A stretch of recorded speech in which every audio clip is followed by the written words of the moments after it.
Der Dunlop Road Sport 2 ist ein Erstausrüsterreifen, der auf vielen japanischen Fahrzeugen zum Einsatz kommt. Welche Überraschungen wir mit dem Road Sport 2 im Straßeneinsatz auf der Kawasaki Ninja erlebt haben, erfahrt ihr nach dem Intro.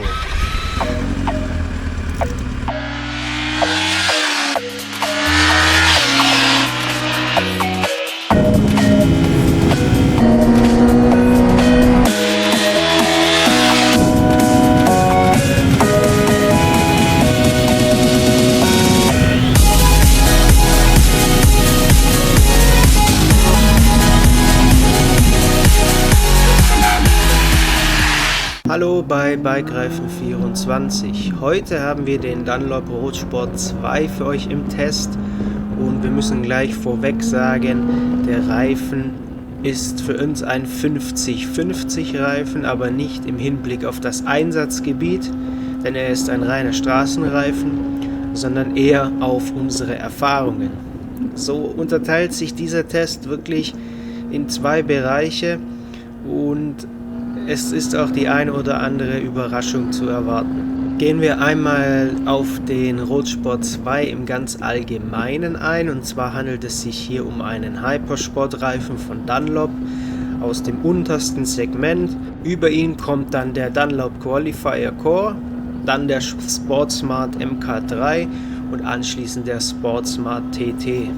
Der Road Sport 2 wird auch nicht groß beworben von Dunlop, er kommt aber tatsächlich auf extrem vielen Motorrädern ab Werk zum Einsatz. Das ist zum Beispiel bei der 900 CBR 600RR so, das ist bei der Kawasaki Z900 so, das ist bei der Suzuki GS X8S so, und da müssen wir halt sagen, okay, da der Reifen tatsächlich so häufig zum Einsatz kommt, zumindest ab Werk, wollen wir uns den genauer anschauen und auch herausfinden, ob der einigermaßen gut performt. Auf jeden Fall können wir schon vorweg sagen, dass der Reifen eher durchwachsen ist.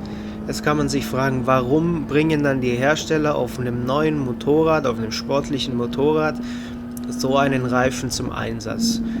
Die Frage ist eigentlich ganz leicht zu beantworten. Es geht darum, den Fahrzeugpreis zu drücken, sprich man kauft hier im großen Stil den günstigen Dunlop Road Sport 2 und zieht den quasi auf die gesamte Modellpalette auf, und schon kann man den Fahrzeugpreis um ein paar hundert Euro drücken und der Kunde muss dann eben selbst für anständige Bereifung sorgen.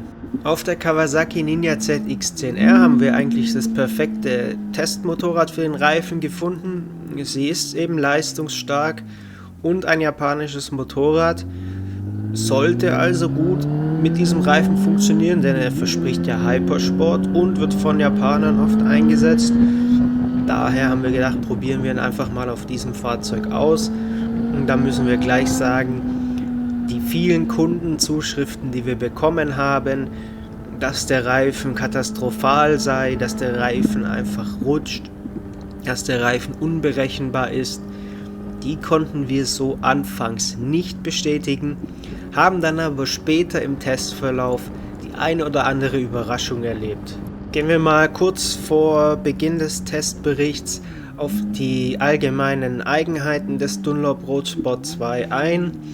Und zwar sagt Dunlop, das Anwendungsgebiet liegt bei 50% Hypersport, 50% Sporttouring und 100% sportliche Landstraße. Würden wir sagen, passt so unter Vorbehalt. Sporttouring geht klar, sportliche Landstraße, naja, kommt drauf an, und Hypersport, da würden wir den Reifen jetzt eher nicht einordnen. Der Reifen hat an sich eigentlich eine große Vielzahl an Technologien aufzuweisen, die auch wirklich nicht schlecht sind, so der High Silica, Fine Carbon und die HCT Heat Control Technology von Dunlop, was halt auch der Sportsmart TT und so weiter hat.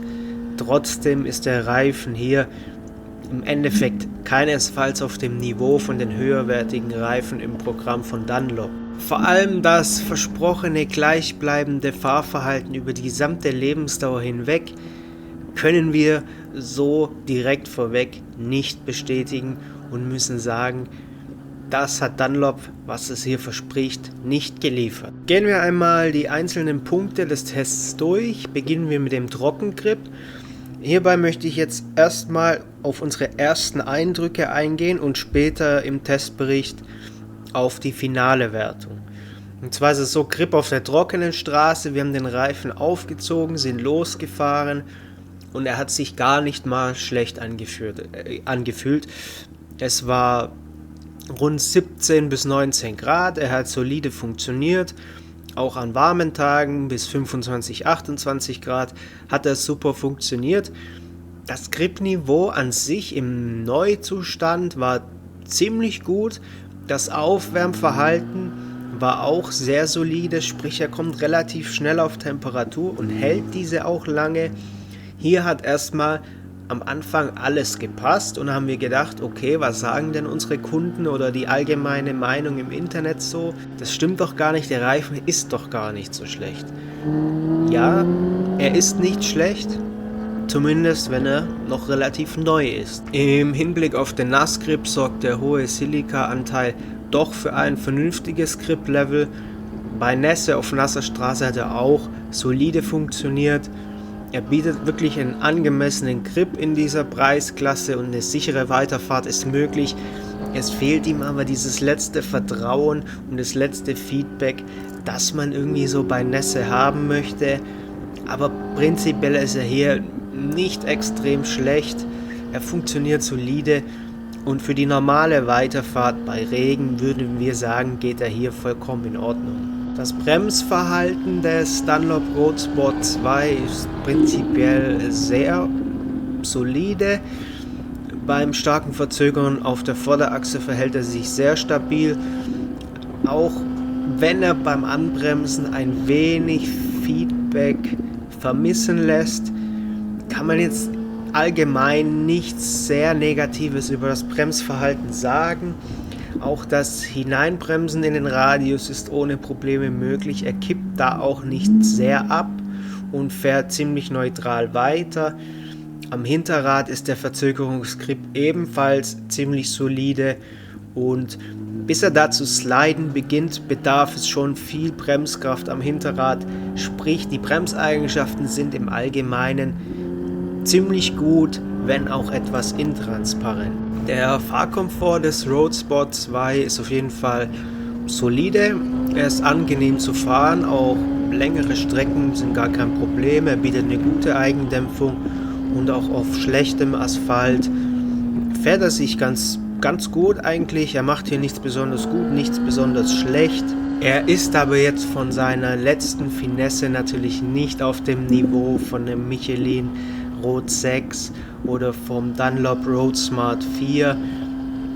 Das ist auch einfach dem Preis geschuldet und dem günstigen Aufbau des Reifens, aber prinzipiell für touristische Landstraßenfahrten sicherlich eine solide, preiswerte Option. Das Verschleißbild des Road Sport 2 ist sehr, würden wir sagen, homogen.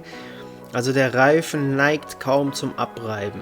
Selbst auf der leistungsstarken ZX10R, bei sportlicher Gangart, bei ausdauernder Gangart und auch auf rauem Asphalt ist es nicht so, dass der Reifen diese Schuppenbildung extrem ausgeprägt hat oder irgendwie Teile rausbröckeln.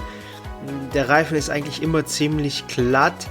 Wir vermuten, dass es einer ziemlich harten Abmischung geschuldet ist. Prinzipiell nicht schlecht, er funktioniert ja auch solide und es spricht auf jeden Fall für die Haltbarkeit des Reifens. Also das Verschleißbild ist so ein Punkt, man sieht halt nicht unbedingt, dass er ein Gripmonster ist, es sieht eher haltbar aus. Die Fahr- und Kurvenstabilität des Road Sport 2 geht prinzipiell in Ordnung, nur das große Problem sind tiefe Schräglagen in langen und schnellen Kurvenpassagen. Hier kann man sagen, dass der Reifen dann vor allem irgendwie an der Hinterachse ziemlich schwammig wird, vielleicht sogar ein bisschen zum Rutschen neigt und einfach ein extrem ungutes Gefühl vermittelt. Wir reden aber hier wirklich von extrem langgezogenen und schnell gefahrenen Kurven, 150, 160, 170 km/h.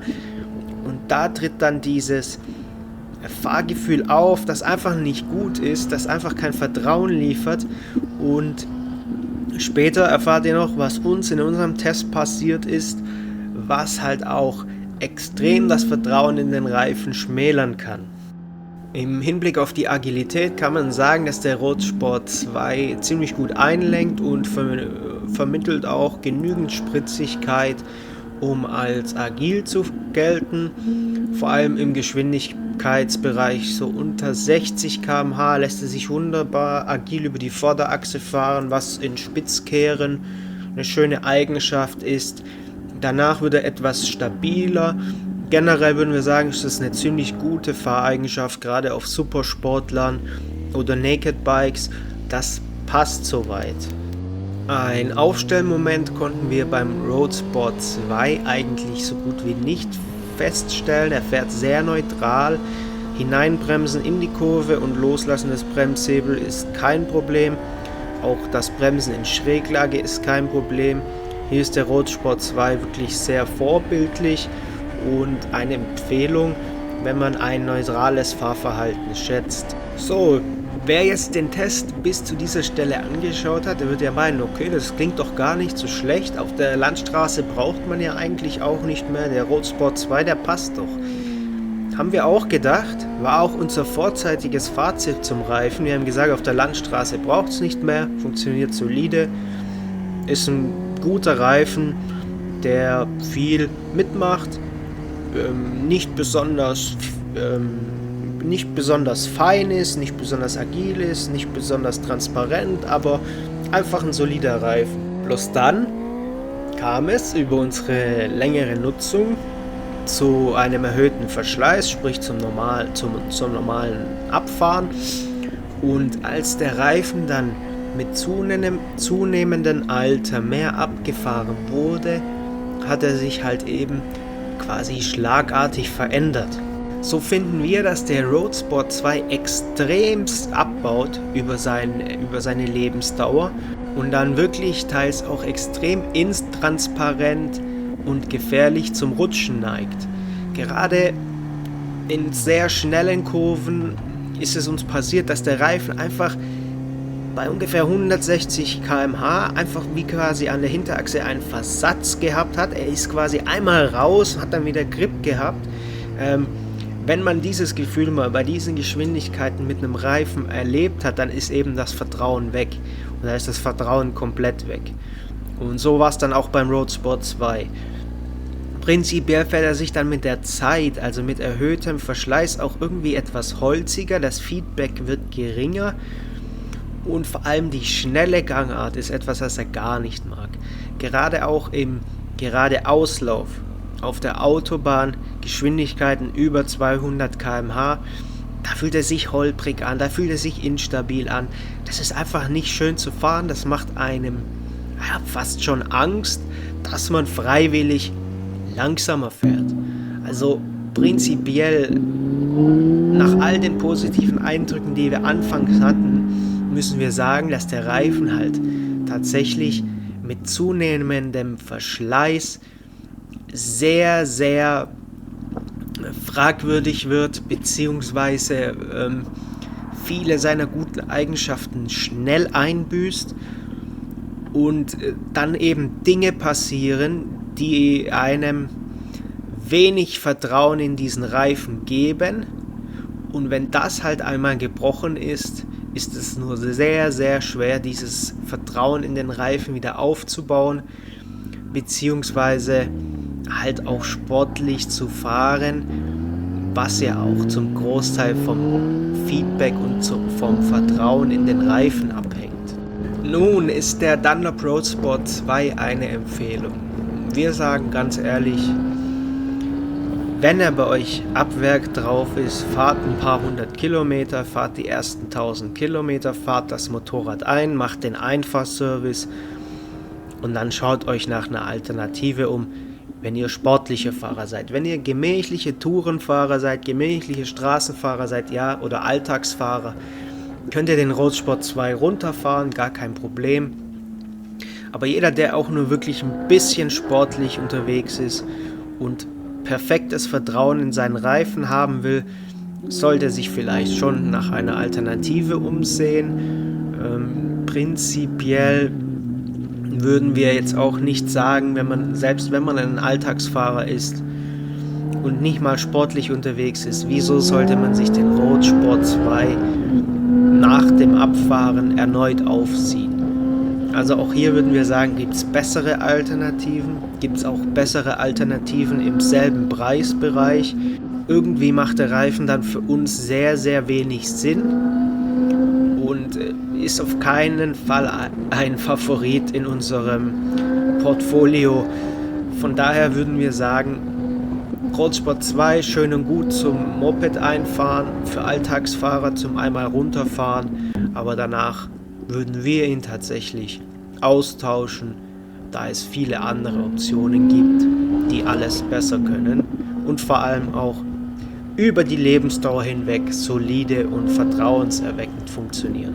So, wir hoffen, dass euch unser kleines Review zum Dunlop Roadsport 2 gefallen hat und euch zumindest einen kleinen Einblick in unsere Fahrerfahrungen mit diesem Sport-Touring, Hyper-Touring, Erstausrüsterreifen gegeben zu haben. Den Roadsport 2 findet ihr bei uns auf bikereifen24.de im Shop. Natürlich haben wir auch alle anderen Alternativen und besseren Alternativen verfügbar. Schaut euch einfach mal um und wir wünschen euch jetzt eine schöne Saison und viel Spaß beim Motorradfahren.